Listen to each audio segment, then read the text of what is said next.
Hi, and welcome back to our fifth video of the series, All Things Talent, where we will be discussing talent transfer. Have you ever wondered why some athletes retire from one sport only to find success in another? Or how someone who's trained for years in one discipline suddenly excels in something completely different? Today we're talking about talent transfer in sport, what it is, why it matters, and how athletes use their existing capabilities to succeed in new sporting arenas. So let's dive in. Firstly, what is talent transfer? According to Baker and Horton, talent transfer refers to the process by which an athlete applies their motor skills, physical qualities, and sport-specific experience from one discipline to another. Instead of starting completely from scratch, these athletes bring existing strengths to a new context. Now you might be thinking, why would someone switch sports instead of just retiring? But there are a few reasons, such as physical longevity. Some sports have earlier peak ages. For example, female gymnasts often peak in their teens. Competitive burnout or lack of progression in their initial sport. And Stambulova and Ryber found in 2013 that some athletes have a desire to keep competing through physical and psychological drive.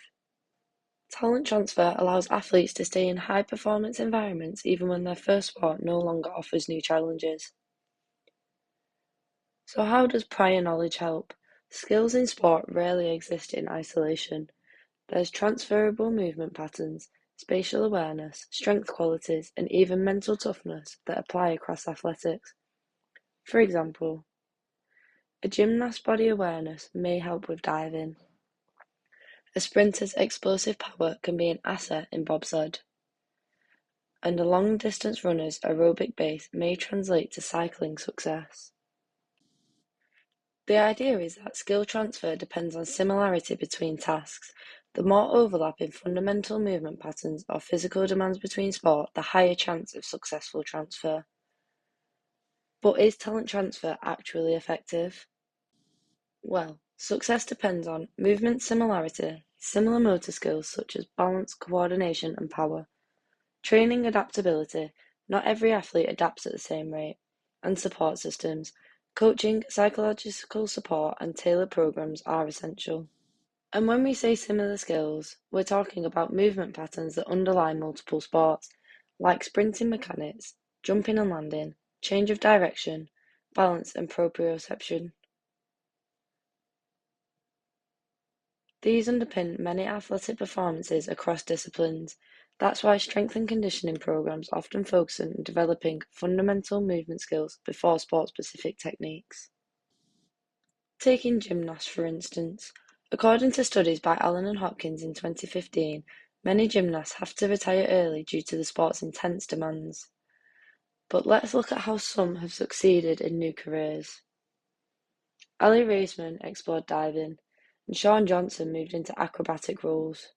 These athletes didn't lose their identity, they applied it differently. That brings us to two frameworks that help explain why talent transfer works so well. The athletic skills model. This model suggests that athletes should develop broad athletic abilities before specializing too early. The idea is that skills like balance, coordination, and agility are sport general foundations that support excellence. And the long-term athlete development model outlines phases of athletic growth, emphasizing fundamentals and foundational movement skills before intense specialization. As mentioned in our first video, early diversification can lead to higher athletic potential later on and is linked with greater long-term participation and reduced injury risk. So together, these models suggest that success in sport often begins broad and then becomes specific, which is essentially what talent transfer capitalizes on.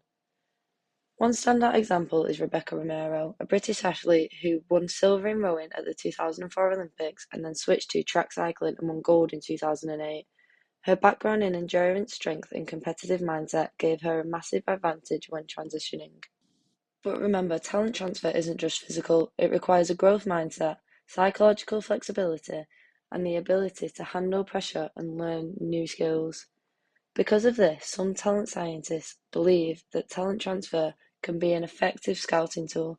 By looking for athletes with core athletic qualities and strong psychological traits, Organisations could uncover world-class performers who might have never been identified through traditional selection routes. So what's the big takeaway? Talent transfer works because athleticism isn't confined to one sport. With strong fundamentals, a willingness to learn, and the right support, athletes can successfully transition and thrive in new disciplines. And for talent scouts and coaches, focusing on broad athletic skills early could be the key to unlocking future champions. Thank you for watching, and be sure to keep an eye out for the final video where we break down everything that's been covered and really conclude, what is talent?